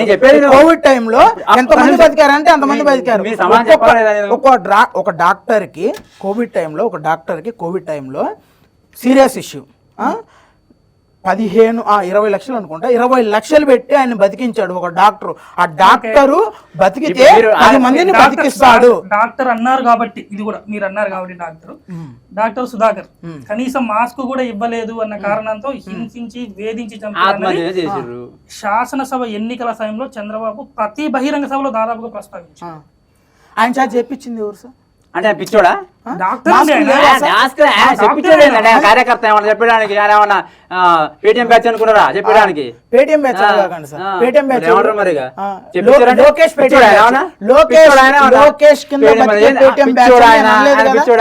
లోకేష్ కాదు కదా, పేటీఎం చదువుకున్న బ్యాచ్ అని వ్యక్తి, నేను చదువుకున్న అడగలేదు. వ్యక్తి ఒక గవర్నమెంట్ ఎంప్లాయీ అనిపించోడా చెప్పించేది ఏంది? ఏం మాట్లాడుతున్నారు? మాస్కులు ఎక్కడ అంటే ఇవ్వలేదా? అంటే మీకు అనుకూలంగా మాట్లాడుతున్నాము, ఏం లేదు ఏదో తినమని చెప్పించారు, అదేనా? మరి ఇంకా ఎవరన్నా మాట్లాడారు? మాట్లాడేది అయితే వర్మ ఆయన ఒక్కడే ఎందుకు సార్, ఆయన ఒక్కడే ఎందుకు ఆయన మాట్లాడారు? జరిగింది మాట్లాడే ఆయన ఒక్కడంటే అంటే మాట్లాడడానికి ఎవరో అంటే ఒకరు, అందరూ ఓహో, మాట్లాడాలని లేదు కదా. ఆహా, ఇట్లా వచ్చిందంటే ఎట్లా అంటే ఆయన్ని చేత మాట్లాడిపిస్తే ఆయన మాట్లాడతాడు, ఏదన్నా జరిగిపోద్ది అని అనుకున్నారు. కానీ అక్కడ ఏం జరిగింది?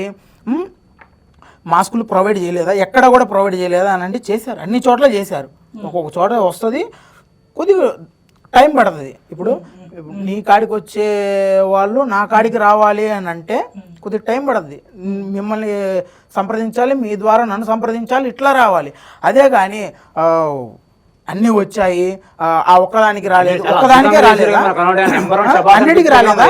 అన్నిటికి రాలేదా? ఒక్కదానికి రాలేదా? చెప్పండి. నేను ప్రత్యక్షంగా సార్, నేను జరిగింది ఏంటంటే ప్రత్యక్షంగా బయటకు వచ్చి ఒక డాక్టర్ స్థాయి వ్యక్తి మాట్లాడటమే చాలా తక్కువ. అట్లా అందరూ బయటికి ఎందుకు రాలేదని క్వశ్చన్ మనం చేయలేదు. మాట్లాడటానికి సార్ అదే డాక్టర్లు జగను మంచి చేశాడు, జగను కోవిడ్ టైంలో ఇలా మంచిగా జరిగింది అని మీరు ఏదైతే అంటున్నారో ఆ డాక్టర్లే ఎక్కువ శాతం చెప్పారు. కానీ ఈయన ఎందుకు వచ్చాడు అని అనేది ప్రజలకు తెలుసు. అది ఎవరు మాటలు నమ్మి ప్రజలు మోసపోయారో అందరికీ తెలుసు. చూశారు, అయిపోయింది. ఏం జరిగిందో ఇంకెందుకు? సూటి క్వశ్చన్ ఏంటంటే, ఆంధ్రప్రదేశ్లో రెడ్ బుక్ రాజ్యాంగం నడుస్తుంది. ఈ ఏడాదిలో దాదాపుగా ఆంధ్రప్రదేశ్లో 188 హత్యలు జరిగితే 15 రేపులు జరిగాయి ఈ ఏడాది పాలనలో. వైసీపీ ప్రధాన ఆరోపణ ఏంటంటే, ఇప్పుడు ఉన్న కూటమి ప్రభుత్వం ఈ శాంతి భద్రతలన్నీ వదిలేసి కక్ష సాధింపు చర్యలు చేపట్టింది. ఓన్లీ వైసీపీ నాయకులనే అరెస్ట్ చేస్తోంది. సోషల్ మీడియాలో పోస్టులు పెట్టిన వాళ్ళని కానీ, ఇంతకుముందు చంద్రబాబును విమర్శించిన వాళ్ళని, పవన్ కళ్యాణ్ విమర్శించిన వాళ్ళని, వీళ్ళ చుట్టూనే శాంతి భద్రతలు తిరుగుతున్నాయి. మహిళలను అసలు పట్టించుకోవట్లేదు అనేది ప్రధాన ఆరోపణ. ఇప్పుడు కక్ష సాధింపు స్టార్ట్ చేసింది ఎవరు ఫస్ట్? అంటే ఇప్పుడు జగన్ కక్ష సాధింపులు చేసింది కాబట్టి మీరు కూడా అదే ఫాలో అవుతున్నారు. 2014 చేసింది ఎవరు? కక్ష సాధింపులు 2014 నుంచి స్టార్ట్ చేసింది. ఇమీడియట్ గా చంద్రబాబు బిల్లు గుర్తాల్సిన అవసరం నీకేంది? ఏంది? ఏం అవసరం వచ్చింది? అక్రమంగా కట్టాడు కాబట్టి జనాలకు తెలుసు. దాని వల్లే బుడవేరు వాగు తెగి దాని వల్లనే కాదు, వాళ్ళ నాయకులు కట్టించిన ఇళ్ళ సార్, వాళ్ళ నాయకులు కట్టించిన ఇళ్ళ వల్ల, వాళ్ళ నాయకులు కట్టిన ఇల్లు వల్ల, ఈయన కట్టిన ఇల్లు వల్ల బుడవేరు వాగు దిగింది. అంటే ఎప్పుడు కట్టి ఎన్ని సంవత్సరాలు అవుతుంది అది? చెప్పండి, మీరే చెప్పండి. అంటే ఏమంటే అప్పుడు సంవత్సరం కట్టి తర్వాత ఏం జరిగిందా? లేదు కదా. కక్ష సాధింపులు అంటే ఏం లేదండి అమర్నాథ్ గారు. కక్ష సాధింపులు అంటే ఏమీ లేదు. వైసీపీ ఉన్నప్పుడు లేచిన నోర్లు ఉన్నాయి కదా, ఇప్పుడు ఎందుకు మూగపోయినాయి? ఇప్పుడు ఎందుకు విమర్శించట్లేదు? తప్పదని విమర్శించాలి కదా. ఎందుకు భయపడుతురా? భయపడుతురా? ఎందుకు ఎడిపోయారు?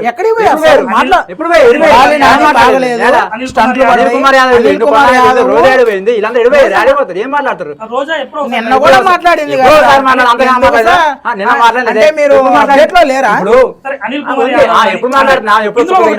ఇందులో ఏం జరుగుతుందంటే, కూటమి ప్రభుత్వం అధికారంలోకి వచ్చిన దగ్గర నుంచి వైసీపీ హయాంలో ఘాటుగా మాట్లాడిన ఫైర్ బ్రాండ్స్ నోర్లన్నీ మోగపోయినాయి. మీరు ఒప్పుకోకపోయినా ఇది నిజం, మనం మాట్లాడుకుంటాం. ఇప్పుడు వీళ్ళ క్వశ్చన్ కూడా అదే, ప్రభుత్వం ఏదైనా కక్ష సాధింపులు చేస్తున్నప్పుడు వీళ్ళు ఎందుకు మాట్లాడలేదు? అసలు వైసీపీ గొంతులు ఎందుకు మోగపోయినాయి? ఎందుకు అవసరం ఏంది మీకు? అప్పుడు చంద్రబాబు అది ఇది 4 చేసింది కదా, పెడిపోయింది. వల్లభనేని వంశీ గారు ఏం చేశారు? వల్లభనేని వంశీ సాక్షాత్తు ఏం చేశారు? నేను మళ్ళీ ఇప్పుడు చెప్పడం బాగుంటది కానీ, ఏం కామెంట్స్ చేసిండో మొత్తం రాష్ట్రం అంతా తెలుసు, మీకు కూడా తెలుసు. వల్లభనేని వంశీ ఏ కామెంట్ చేసిండో మా సాక్షి ఛానల్లోనే చేసిండు, అది వేరేది ఏం లేదు. ఆయన మీద కక్ష సాధించలేదా? అది కక్ష సాధించలే కదా. ఇప్పుడు ఇంకోటి కూడా ఉంది, వల్లభనేని వంశీని అరెస్ట్ చేసేంత వరకు ఆయన మీద చేసిన కేసులు ఏమండి? ఆయన జైల్లోనే హతమార్చేటువంటి కుట్ర కూడా జరుగుతుందని పేర్ని నాని ఆరోపణ. ఆయనకు అంత అవసరం ఎవరికి లేదు. ఎందుకు హత్య చేసేంత అవసరం ఎవరికి లేదు. ఆయన పెద్ద బయటకు వచ్చినా తీసేది ఏం లేదు. కానీ అందుకే కదా భయపడతా ఆయన లోపల బెయిల్ రాకుండా ఒకదాని మీద ఒకటి 72 సంవత్సరాలు చంద్రబాబు నాయుడు 50 రోజులు ఉంటేనే వామ్మో వాయను గుండెలు బద్దలు కొట్టుకొని ఊర్లన్నీ తగలబెట్టి తగలబెట్టి చూసుకోండి, అన్ని తగలబెట్టి చూసుకోండి కావాలంటే. మీరు కూడా చూసుకోండి, జగన్ కూడా తగలబడ్డాయి. ఎవరు తగలబడ్డాయి. ఎప్పుడు మీరు కూడా చూసుకోండి. చూపియండి. చూసుకోండి మీరు. అయితే ఇప్పుడు అట్లా ఏం చేసిండా? చేయలేదు. ఎందుకు మరి భయపడనప్పుడు ఒకదాని మీద ఒకటి ఏది లేనిపోనికి అక్రమ కేసులు న్యాయం ఉంటది కదా, కోర్టులు ఉన్నాయి, న్యాయం ఉంది, పోరాడు తీసుకో. పెట్టలేదు, రోజా మీద పెట్టలేదు, ఆయన పెట్టలేదు, మా అక్రమ కేసులు పెట్టొచ్చు కదా, అందరూ పెట్టొచ్చు కదా, ఆయన మీద పెట్టారు. ఎక్కడో ప్రకాశం జిల్లాలో జరిగితే, ఎక్కడో ప్రకాశం జిల్లాలో సోషల్ మీడియాలో ఒక పోస్ట్ పెడితే శ్రీకాకుళం తీసుకుపోయి అరెస్ట్ చేసేది ఏం సార్? నాకు శ్రీకాకుళంలో కేసు పెట్టిన శ్రీకాకుళం తీసుకుపోయి అక్కడ తిప్పి ఇక్కడ తిప్పి బదలం చేసేది ఏం సార్? నాకేం అర్థం కాలేదు. ఇది కక్ష సాధింపు చర్య కాదా? కక్ష సాధింపు. ఇంకొక విషయము Kakani Govardhan A1, A2, A3 మన క్వాడ్కి సంబంధించి ఒక కేసు పెట్టారు. A1, A2, A3, A4 ఈయన A4లో ఉన్నాడు. A1, A2, A3కి బెయిల్ వచ్చింది. ఈయనకి ఎందుకు రాలేదు సార్? మనం న్యాయస్థానాన్ని ప్రశ్నించాలా? న్యాయస్థానాన్ని ప్రశ్నిస్తాం అట్లాగా సార్. ఇప్పుడు న్యాయస్థానం అంటే ఇప్పుడు ఒకదాని మీద ఒక కేసులు పెడుతుంటే అక్రమ కేసులు కాకాని చేసినటువంటి అక్రమాల వల్ల ఇప్పుడు కాకాని మీద ఫస్ట్ కేసు పెట్టినప్పుడు కాకాని కనిపించకుండా పోయిండు. మాట్లాడండి సార్. పోలీస్ వ్యవస్థ అనేది అధికార పక్షంలో ఉన్న చంద్రబాబు నాయుడికి ఒక మాట చెప్తా సార్, వ్యవస్థలని మేనేజ్ చేయడంలో చంద్రబాబు నాయుడు దిట్ట. ఏదన్నా చేయగలడు. బొమ్మను బొమ్మను చేసే అంత కెపాసిటీ ఉంది. ఇందాక అడిగిన క్వశ్చన్ అది ఇంకా కంప్లీట్ అవ్వలేదు. రాష్ట్రంలో రెడ్ బుక్ రాజ్యాంగం నడుస్తుంది. రెడ్ బుక్ ఎందుకు? లోకేష్ కూడా మొన్న మహానాలో ప్రకటించారు. మహాసభలో రెడ్ బుక్ పాలన ఎవడైనా మాట్లాడితే అంతే రాసుకోండి చేసుకోండి అన్న లెక్కలో మాట్లాడిన ఏది ఒక మంత్రి ఎవరిని ఖచ్చితంగా శిక్షిస్తాం అన్నాడు లోకేష్. అసలు ఈ రెడ్ బుక్ రాజ్యాంగం ఇప్పుడు అంబేద్కర్ రాష్ట్ర రాజ్యాంగం చట్టపరంగానే శిక్షిస్తాం. అంబేద్కర్ ఉన్న రాజ్యాంగాన్ని వదిలేసి రెడ్ బుక్ రాజ్యాంగాన్ని అమలు చేస్తాము అని బహిరంగంగా లోకేష్ మంత్రి నారా లోకేష్ అంటున్నాడు. తప్పు చేసిన రెడ్ బుక్ రాజ్యాంగం అయితే అంబేద్కర్ రాజ్యాంగం ఏ రాజ్యాంగం అయితే అంబేద్కర్ రాజ్యాంగము మేము అంబేద్కర్ రాజ్యాంగం ఇప్పుడు ఆయన పేరు పెట్టుకున్నాడు, ఆయన పేరు పెట్టుకున్నాడు రెడ్ బుక్ రాజ్యాంగం. తెలంగాణ అంబేద్కర్ రాజ్యాంగం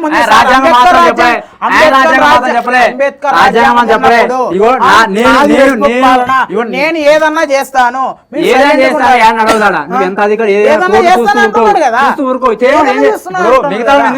అందుకే కదా మెయిన్ క్యాండిడేట్లు ఉన్నారు కదా, మిగతా వాళ్ళు ఉన్నారు కదా, ఎందుకు పెట్టలే మరి? వదలకి ఎందుకు పోవట్లే? సమాజం చెప్పడానికి దానికి ఎందుకు వదలకి ఎందుకు పోవట్లే? మీడియాలో వైసీపీ సోషల్ మీడియాని ఇంతలా టార్గెట్ చేసి ఇది చేసినారు. ఐటీ సెల్ ఉంది, టీడీపీ ఐటీ సెల్, మరి ఆ ఐటీడీపీ నుంచి ఎంతమంది ఎంత వేధింపులకు గురి చేసినారు సార్ అందరినీ? వాళ్ళ మీద కేసులు పెట్టారా?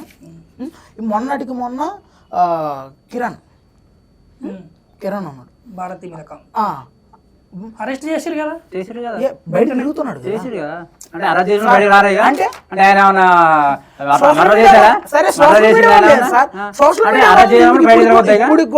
ఇప్పుడు కూడా బయటికి ఏది కామెంట్ చేశారని, పవన్ కళ్యాణ్ మీద కామెంట్ చేసినారని అంటే ప్రశ్నించొద్దా? ప్రశ్నించే గొంతుక మోగదీయాలనేది కూటమి కుట్ర. ప్రశ్నించే ఇంకొకటి వ్యక్తిగత విమర్శలకి దిగారు అంటే అంతకు ముందు టీడీపీ ఐటీ సెల్ చేసిన విమర్శలకే వీళ్ళు కౌంటర్ ఇస్తారు తప్పించి వైసీపీ సోషల్ మీడియాలో ఎక్కడా కూడా వీళ్ళకై వీళ్ళు పుట్టించుకొని చేసినవి ఏమి ఉండవు. వాళ్ళు చేసినారు కాబట్టే వాళ్ళకి ఇప్పుడు ఏనున్నాడు వర్మ గారు ఉన్నారు.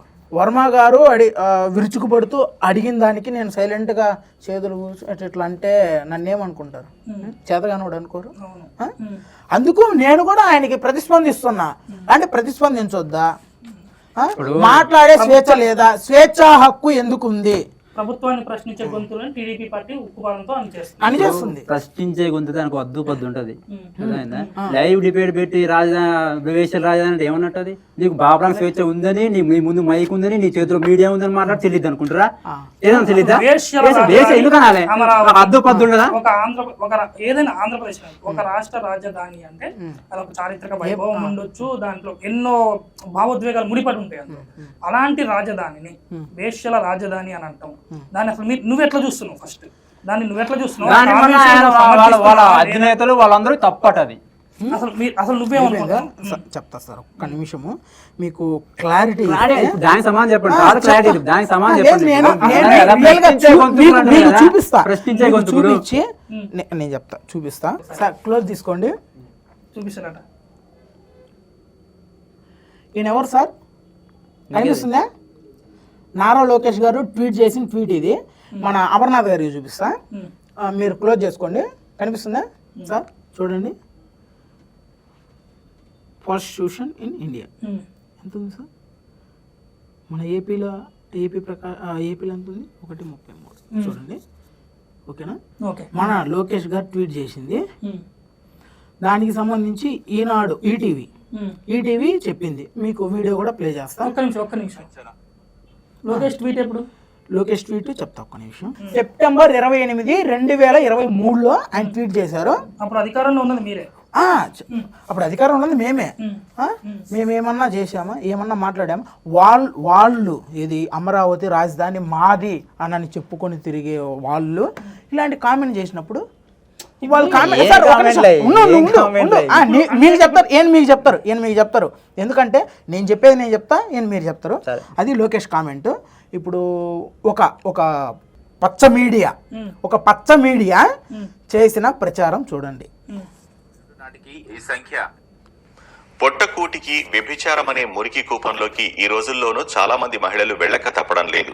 దురదృష్టవశాత్తు మన రాష్ట్రంలోనూ ఈ జాడలు విస్తరిస్తున్నాయి.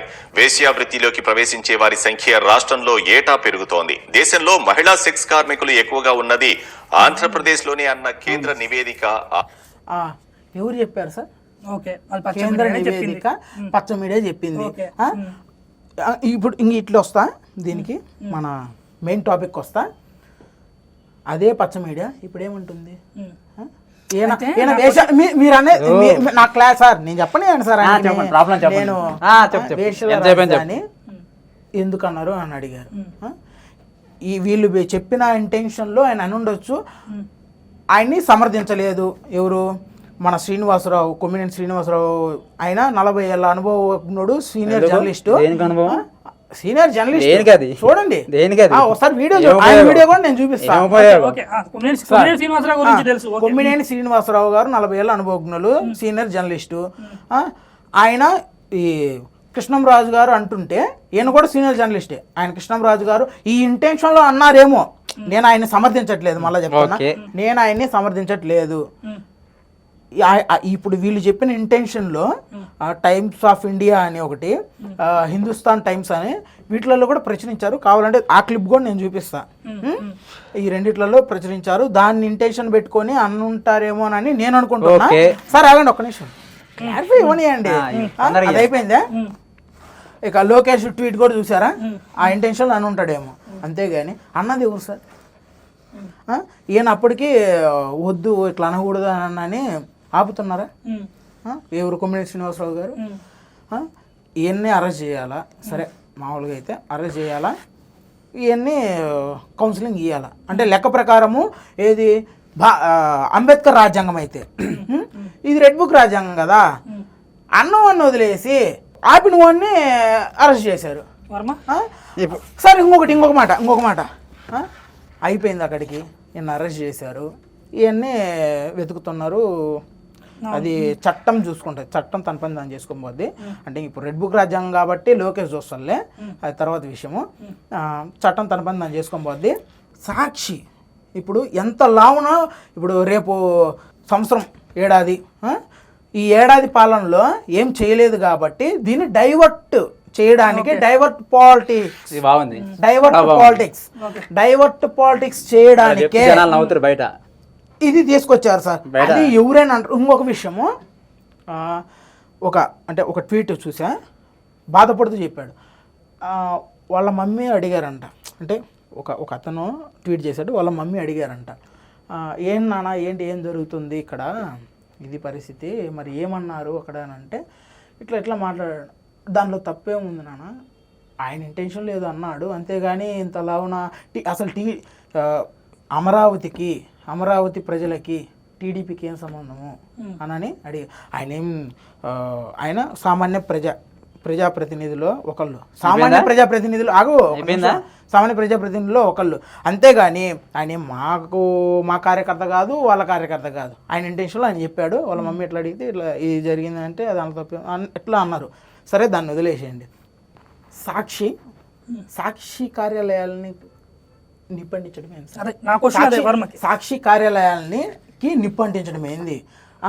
ఇప్పుడు సాక్షిలో ఆయన డిబేట్ పెట్టాడు, ఆయన డిబేట్లో ఈయన పాల్గొన్నాడు, ఈయన అన్నాడు, ఆయన అరెస్ట్ చేశారు, ఈయన ఎదుగుతున్నారు, ఇది అయిపోయింది. సాక్షి కార్యాలయాన్ని ధ్వంసం చేయడము, వీటిని ఇది చేయడం ఏంటి సార్? ఈ వేశ్యల రాజధాని అమరావతి అనే దాని మీద సరే కామెంట్స్ చేసిరు, కొమ్మిని అరెస్ట్ చేసిరు, ఇదంతా ఒకవైపు జరుగుతుంది.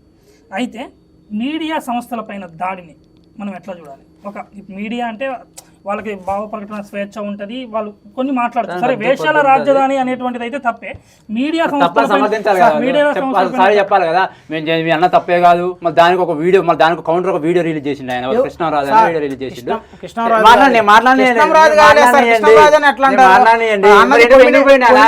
రావచ్చు కదా, భయం లేదు, తప్పులు ఇప్పుడు ఆయన మాట్లాడి తప్పు అయినప్పుడు, తప్పు కానప్పుడు బయటికి రావచ్చు కదా. తర్వాత కూడా నేను తప్పని లేదు, అది తప్పు కాదు, తప్పు కాదని మేము అనట్లే అన్నారు కదా మీరే. ఇప్పుడు తప్పు కాదు, వీడియో బాగా స్వేచ్ఛ దాళ్ళు అంటారు కదా, తప్పు కానప్పుడు మీకెందుకు మరి సమాధానం చెప్పొచ్చు, చెప్పండి దానికి ఏం చెప్పాలి చెప్తాను. తప్పు కాదు గారు తర్వాత చెప్పారు, ఇలా జరిగింది, నేను ఆపడానికి ట్రై చేశాను కానీ ఆయన ఆగలేదు, ఇట్లా వస్తుంది నా 40 ఏళ్ళ అనుభవంలో.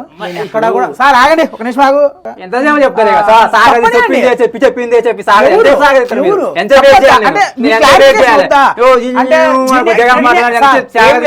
వాళ్ళు చేసే తప్పులను వినే ఓపిక లేదు వాళ్ళకి.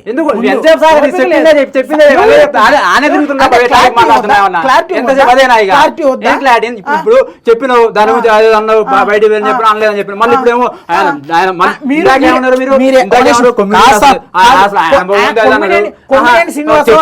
అసలు వీళ్ళు క్షమాపణలు చెప్పలేదు అది ఇది అని అన్నారు. క్షమాపణలు ఎందుకు చెప్పలేదు సార్? తప్పైతే క్షమించండి, ఇట్లా జరిగింది, ఆయన నేను ఆపాలని చేసినా ఆయన ఆగలేదు. సీక్రెట్ కెమెరా లైవ్ లో జరిగింది, అలా బాగా అవపడుతున్నాడు, ఆఫ్ చేసిండా నవ్వుకుంటూ కూర్చున్నా అవపడుతూనే ఉంటది. ఒక నిమిషం, అది కూడా ఎంతసేపు ఉన్నా మీరు ఏది చేసినా సరే మీది రైటు, అవతల వాళ్ళది రాంగు. అంత పెద్ద కామెంట్ చేసిన తర్వాత ఇందాక ఏదో మీ టీవీ చూపి నాకేం తెలియదు, అదేదో మీడియా నాకేం తెలియదు. అది ఇప్పుడు ఒకవేళ చెప్తున్నా, ఒకవేళ వేశ్యలు ఎక్కువ ఉన్న రాష్ట్రం ఏపీ కావచ్చు, నెంబర్ ఉండొచ్చు, అంత మాత్రాన ఓన్లీ పర్టికులర్ ప్లేస్ అని చెప్పలేదు కదా, ఏపీలో. ఒక నిమిషం నేను చెప్పేది తర్వాత చెప్తాను, అది ఒక్క నిమిషం మీరు చెప్పిన సమాధానం చెప్తాను. ఇప్పుడు మీరు ఏదో టైమ్స్ ఆఫ్ ఇండియా ఏదో చెప్పారు కదా, ఇప్పుడు ఏపీ ఉండొచ్చు, ఏపీ నెంబర్ ఉండొచ్చు, ఏపీ వేశ్య ఉండదు కావచ్చు, పర్టికులర్ గా ఏపీ ఆ టైమ్స్ ఆఫ్ ఇండియా పర్టికులర్ గా పలానా అమరావతి దగ్గర ఎక్కువ ఓవరాల్ ర్యాంక్ ఇచ్చింది, ఓవరాల్ ర్యాంక్ ఇచ్చింది తప్ప. ఇప్పుడు సపోజ్ ఈ రోజు చెప్పింది మా వినండి, కొద్దిసేపు వినండి, నేను చెప్పిన వినండి, మీకు ఓపిక లేనట్టుంది, వినండి, అదే వినండి, ఇందాక మీరు అన్నారు కదా, వినండి అన్నది. ఇప్పుడు ఒక పర్టికులర్ అది చెప్పలేదు, అది ఖచ్చితంగా కామన్. హంగర్ ఇండెక్స్ కానీ డెవలప్ ఇండెక్స్ కానీ సంథింగ్ ఏ ఇండెక్స్ అయినా సరే, ఎక్కడైనా సరే ప్రతిసారి ర్యాంక్స్ వస్తాయి.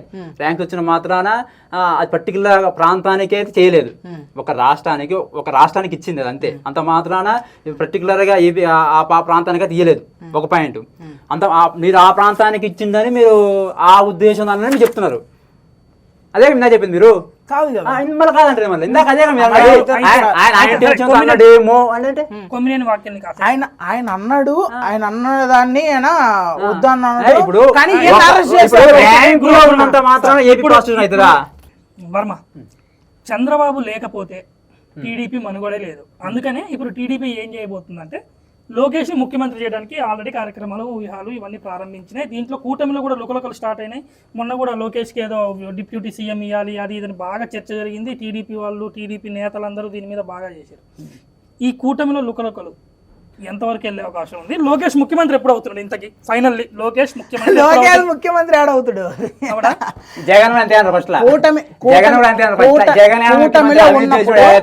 కూటమి ముగ్గురు నేతలు చర్చించుకుంటారు, వాళ్ళల్లో సీఎంని ఎన్నుకుంటారు. పవన్ కళ్యాణ్ ఏమంటాడు? పవన్ కళ్యాణ్ ఇంకొక 3 దఫాలలో ఇంకొక 15 సంవత్సరాలు చంద్రబాబు నాయుడు సీఎంగా ఉంటే నేను ఆయన కాళ్ళ కింద ఉంటా, సీఎం చేసుకుంటాము అన్న లెక్కలో ఆయన మాట్లాడుతూ ఉన్నాడు. ఇప్పుడు ఎలాంటి అనుభవం లేని జగన్ అయినప్పుడు లోకేష్ ఏమైంది? ఎలాంటి అనుభవం 5 లక్షల మెజారిటీ, 5 లక్షల మెజారిటీ ఏది సార్? ఆగండి, 5 లక్షల మెజారిటీ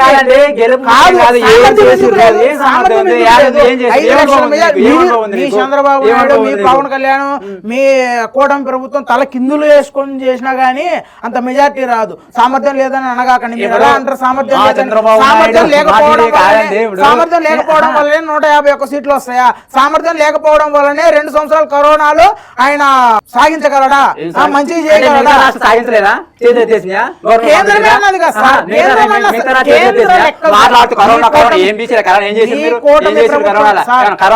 మాట్లాడుతున్నారు, కొద్దిగా మంచిగా మాట్లాడండి. లోకేష్ సామర్థ్యం ఉందా? ముఖ్యమంత్రి అభ్యర్థిగా ఎప్పుడు ప్రకటిస్తారు? ఈ 3 years లో కానీ ఈ 3 years లో అయితే ప్రస్తుతం ప్లాన్ అయితే ఏమి లేదు. ఎందుకంటే చంద్రబాబు నాయుడే సంపూర్ణంగా అయితే ఈ టర్మ్ అయితే చేస్తాడు, ఖచ్చితంగా చేస్తాడు, డౌట్ లేదు. అలా తర్వాత నుంచి వాళ్ళ ప్లాన్లు ఏమున్నాయి ఇప్పుడు చెప్పరు కదా. ఇప్పుడు చెప్పారు అని చెప్తారు, అది రాజకీయ వ్యూహం. అది ఇప్పుడు చెప్తే ఎట్లుంటది? అవసరం చెప్పాల్సిన అవసరం కూడా లేదు. అది వాళ్ళ వ్యూహం తర్వాత ఉంటుంది. అది అప్పుడు చంద్రబాబు అయితే, అప్పుడు లోకేష్ అవుతాడా, పవన్ కళ్యాణ్ అవుతుంది, అది వేరే విషయం. అది 100% అయితే నెక్స్ట్ అయితే చంద్రబాబు నాయుడు చేసే అవకాశం తక్కువ. ఎందుకంటే ఆయన ఏజ్ దృష్ట్యా, ఏజ్ ఉంటే చేయొచ్చు అని చెప్పలేము, కానీ ఏజ్ దృష్ట్యా మాత్రం ఖచ్చితంగా అయితే రాబోయే అవకాశం ఉంది. చెప్పు గురు. లోకేష్ ముఖ్యమంత్రిగా అభ్యర్థిగా టీడీపీ ప్రకటిస్తే వైసీపీ విజయ అవకాశాలు ఎట్లుంటాయి? 2039, 44, 2039 వరకు జగన్ మళ్ళీ అధికారంలోకి వచ్చే అవకాశం టీడీపీ అంటుంది, బలంగా అంటుంది. ఏదో జమిలీ అంటున్నారు కదా. జమిలీ వచ్చినా జమిలీ రాకపోయినా ఈసారి ఎన్నికల్లో వైసీపీ అఖండ మెజారిటీతో గెలవడం ఖాయం. Why not 175 with Kuppam Mangalagiri. అది మాకు లెక్కే కాదు. మంగళగిరికి లోకేష్ గెలవాడు, వైనాడు అంటే కుప్పంలో ఓడిపోతానని మొన్న అర్థం అయ్యే కదా. మరి ఏమైంది? అంత ఓవర్ కాన్ఫిడెంట్ పనికిరాదు, అంత ఓవర్ పనికిరాదు. మారండి. ఒక ఉద్యోగం, వినండి, ఒక్క నిమిషం వినండి. ఒక ఉద్యోగి ఉన్నాడు, ఒక కంపెనీకి వెళ్ళాడు ఇంటర్వ్యూకి వెళ్ళినప్పుడు ఆయనకి అక్కడ 30,000 ప్యాకేజ్ ఇస్తాము, మంత్లీ 30K ఇస్తాము అని అన్నారు. కాదు, మన అదృష్టాన్ని పరీక్షించుకుందాము, ఇంకొక ఎవరన్నా ఎక్కువ ఇస్తారేమోనని ఆశతోని ఇంకొక కంపెనీకి పోయారు. అక్కడ 35,000 ఇస్తాను. ఎక్కడ జాయిన్ అవుతారు సార్?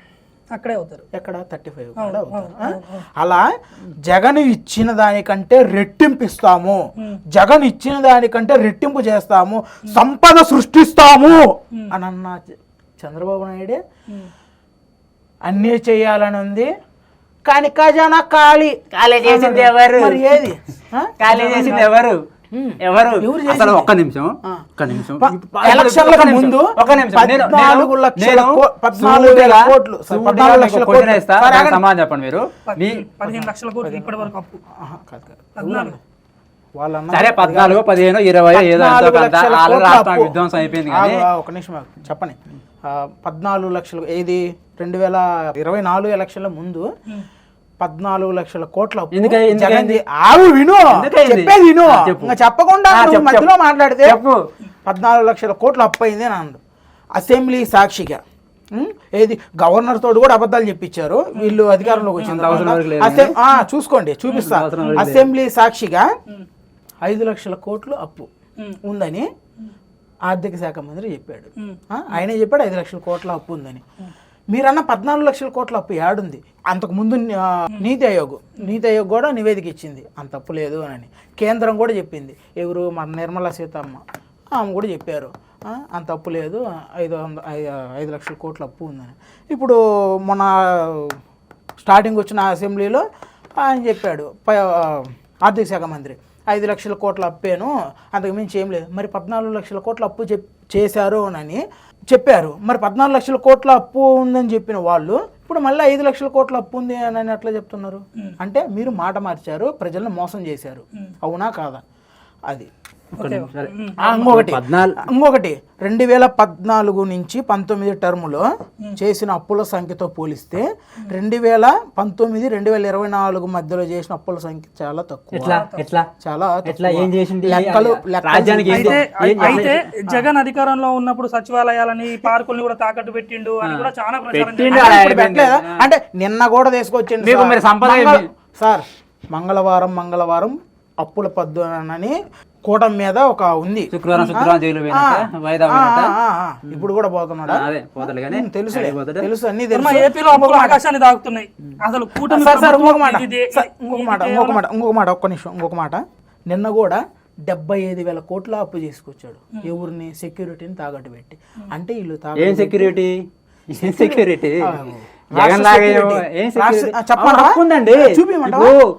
ఇప్పుడు బ్యాంకుల దగ్గర ప్రభుత్వ పెట్టుకొని తీసుకొచ్చే హక్కు రైట్స్ ఉన్నాయి, 100% ఉన్నాయి. తర్వాత తీర్చుకుంటాయి. అందుకే రాజధాని 14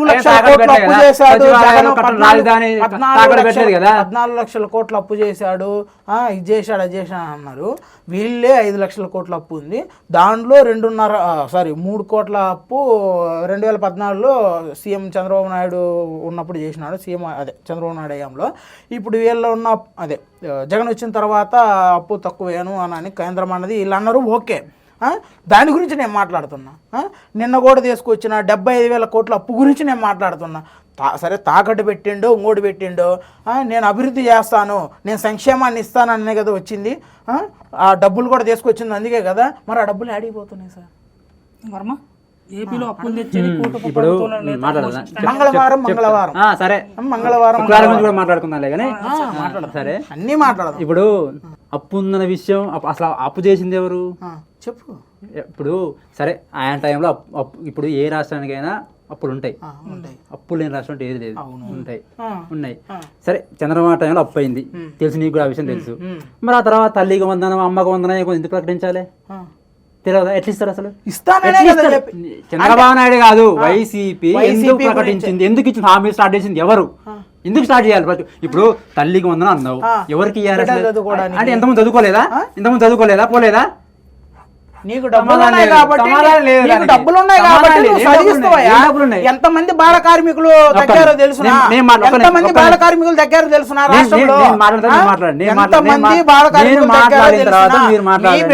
మీ బిడ్డల్ని, మీ కుటుంబ బిడ్డల్ని ప్రైవేట్ స్కూల్లో వేయించుకొని వాళ్ళని వేలు కట్టి చదివించుకుంటారు సార్. నిరుపేద కుటుంబాలు ఎలా చెప్తా. ఇప్పుడు అంటే ఇంత ముందు చదవలేదా? ఇంతకుముందు చదువుకోలేదా? సరే, నువ్వు ఎవరికి ఇవ్వాలి? సరే, కేరళని మించిపోయింది జగన్ హయాంలో. అదొకటి గుర్తు. కేంద్రమే గుర్తించి చెప్పింది. ఇంకో 10 సంవత్సరాలు కాదు కేరళ మించాలంటే, అంత ఈజీ కాదు కేరళ అంటే. ఇప్పుడు సరే వర్మ, చెప్పు, ఈ ఏడాది పాలనలో, ఈ కూటమి పాలన, ఈ ఏడాది పాలనలో నీ కన్క్లూజన్ ఏంటి? అభివృద్ధి వైపు పయనిస్తుందా? ఇంకా భవిష్యత్తులో ఎలాంటి చర్యలు తీసుకునే అవకాశం ఉంది? అసలు కూటమి ప్రభుత్వం ఎలా పయనిస్తుంది ఈ ఏడాదిలో? ఇప్పుడు అధికారం వచ్చిన వెంటనే అన్ని అయిపోవు, అది అందరికీ తెలుసు. అది జగన్కి తెలుసు, అందరికి తెలుసు. అధికారం వచ్చిన ఏది ఎమ్మట అయిపోదు. దాన్ని ఇప్పుడు గత ప్రభుత్వం చేసిన తప్పు సరిదిద్దాలి. ఫస్ట్ సరిదిద్దాల్సిందే కదా. దాన్ని సరిదిద్దుకుంటూ ఇప్పుడు ఏం చేయాలనేది చేస్తారు. ఏం చేశారైనా మళ్ళీ ఏం మాట్లాడుతున్నా? అన్ని నేను బటన్ నొక్కినా ఎంతసేపు సచివాలయంలో కూర్చొని బయటికి రాకుండా ఏం తెలుసుకోకుండా నేను బటన్ నొక్కినా చెప్పుకుని ఏం చేశారు మీరు? ఆయన ఫస్ట్ జగన్ ఇస్తానన్న దానికంటే డబ్బులు ఇస్తాను, ట్రిపుల్ ఇస్తాను, నేను సంపద సృష్టిస్తాను, మహిళలకు న్యాయం చేస్తాను, 20,000 నెలకి 17 యువతులకి మహిళలకి 1500 ఇస్తాను, గ్యాస్ సిలిండర్ ఫ్రీగా ఇస్తాను. ఇప్పుడు అమలు అవుతుంది. అమలు కావాలంటే 1-2 తప్ప ఖచ్చితంగా అయితే భవిష్యత్తులో అమలు అవుతుంది. ఎందుకంటే ఆయన ఏమన్నా జగన్ లాగా అనుభవం లేని సీఎం ఏం కాదు, అర్థమైందా? జగన్ లాగా సీఎం ఏం కాదు. ఏమంటారు, ఆయనకి 30 అనుభవం ఉంది. మీ జగన్ లాగా సంక్షేమ మాట్లాడడం ఆయన రావచ్చులే కానీ అన్ని తెలుసు కానీ ఆయన 30 అనుభవం ఉంది. ఆయన కేంద్రం సపోర్ట్ ఉంది, గుర్తుపెట్టుకో. ఫస్ట్ కేంద్రం సపోర్ట్ ఉంది, ఏమేం చేస్తాడు అర్థమైందా? మీ జగన్ అది లేదు, అది జరగలేదు. ఇప్పుడు ఏమంటున్నాడు? సపోర్ట్ ఉంది, ఎన్ని తప్పులైనా చేస్తాము. తప్పులంటే నేనేం చెప్తున్నా, ఆయన మాట్లాడుతున్నా తప్పులు అభివృద్ధి మాట్లాడుతున్నా. నేనేం మాట్లాడుతున్నా, పోలవరం పూర్తి చేస్తాడు, పోలవరం పూర్తి చెప్పింది కదా, కొంచెం సపోర్ట్ తీసుకుంటాడు. ప్రతి అసెంబ్లీ ఎలక్షన్ లో 2022 కల్లా పోలవరం పూర్తయింది, 2024 కల్లా పోలవరం పూర్తయింది, 2020 ఎందుకు చెప్పిండు? రికార్డులోనే అన్నాడా? ప్రతి అసెంబ్లీ చెప్పేది. ముందు చేసిన చంద్రబాబు నాయుడు తప్పిదాల వల్ల, ఏదో పని వల్ల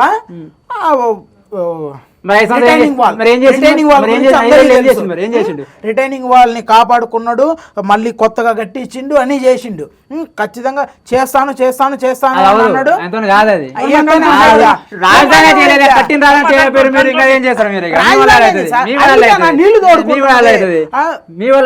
వర్షం వస్తే లోతట్టు ప్రాంతము. ఫైనల్ గా ఖచ్చితంగా కూటమి అంటే సపోర్ట్, ఇప్పుడు కేంద్ర సపోర్ట్, ఇప్పుడు ఏదైనా సరే ఏ రాష్ట్రం అభివృద్ధి చెందాలంటే ఖచ్చితంగా కేంద్రం సపోర్ట్ తీసుకోవాలి. 100% అది కేంద్రం సఖ్యత ఉండాలి. 100% కేంద్ర సపోర్ట్ ఉంది. ఏదన్నా సరే కాదండి, ఇప్పుడు ఖచ్చితంగా నిధులు వస్తాయి, అనుకునే చేస్తారు. ఇది ఫైనల్. మీ జగన్ లాగా మూడు రాజులు చెప్పకుండా ఖచ్చితంగా రాజధాని పూర్తయి. చంద్రబాబు నాయుడు చెప్పలేదా? చెప్పలే అంటే ఇప్పుడు శాశ్వత రాజధాని అమరావతి అన్నాడు. 2 నాలుగులు దూరండి సార్. ఆర్థిక రాజధాని విశాఖపట్నం. అసలు ఉన్నదాన్ని పూర్తి అంటే ఏడొకటి ఈయన ఎందుకు ఆ మాట అన్నాడు? ఖచ్చితంగా అనుకున్న హామీలు 100% నెరవేరుస్తుంది. ఇది ఖచ్చితం. ఎందుకంటే కేంద్ర సపోర్ట్ ఉంది. అది అంతే. ఆయన ఏమంటున్నాడు? కేంద్ర సపోర్ట్ ఉంది, మేము ఏదన్నా చేయగలము. అది అభివృద్ధి గాని ఇంకోటి గాని ఏదన్నా చేయగలము అని అంటున్నాడు. ఏదైనా చేయగలిగితే జగన్ పోయి జైలుకే పోయేవాడే కేంద్రం చేయదలుచుకుంటే. సరే, నువ్వు కన్క్లూడ్ చెప్పు, ఈ ఏడాది పాలన ఎట్లుంది? జగన్ జైలుకి పోవాలంటే అది చంద్రబాబు నాయుడు పెద్దోళ్ళు రావాలి. ఏడాది పాలనలో ఎక్కడా కూడా సంక్షేమము లేదు, అభివృద్ధి లేదు. ఇక తీసుకొచ్చిన కేంద్రం సపోర్ట్ ఇస్తానంటుంది కదా. కేంద్రం ఏం సపోర్ట్ ఇస్తానన్నది? డబ్బులు ఇస్తుంది. అమరావతి కట్టుకోండి, ఆగు, అది ఏమి ఇస్తానన్నది? అది సపోర్ట్ ఇస్తున్నాను అన్నది. ఇది 15 లక్షల కోట్లు, 15 లక్షల కోట్లు ఇస్తాము అని అన్నది. 15 లక్షల కోట్లు ఎట్లా ఇస్తుంది? 15 లక్షల కోట్లు అప్పుగా ఇస్తుంది. అప్పుగానే ఇస్తుంది, కానీ సహాయం చేస్తుందా అంటే చేయట్లే. సహాయం కాదు అది, అది అప్పు సార్. అది అప్పు సార్. అది అప్పు ఇస్తానన్నది. అది మన నెత్తినే పడతాయి. ఆ తర్వాత సంగతి ఏది మీ చంద్రబాబు నాయుడు కంటే వేసిన దానికంటే ఇదేం తక్కువేం కాదులే. కానీ ఇంకొక మాట, జగన్మోహన్ రెడ్డి మోసం చేయడం చేత కాదు, అబద్ధం చెప్పడం చేత కాదు. అందుకే ప్రజలు చంద్రబాబు నాయుడు చెప్పిన మోసాలకి, ఆయన ఇచ్చిన హామీలకి మోసపోయారు.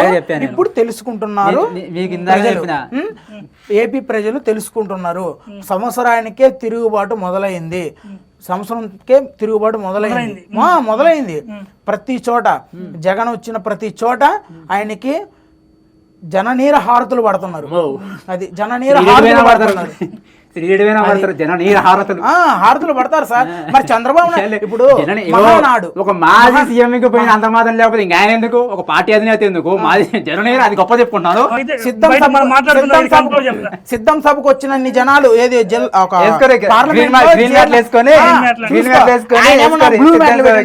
ఆయన ఒక ఎల్లో మ్యాట్లు పెట్టుకున్నాడు.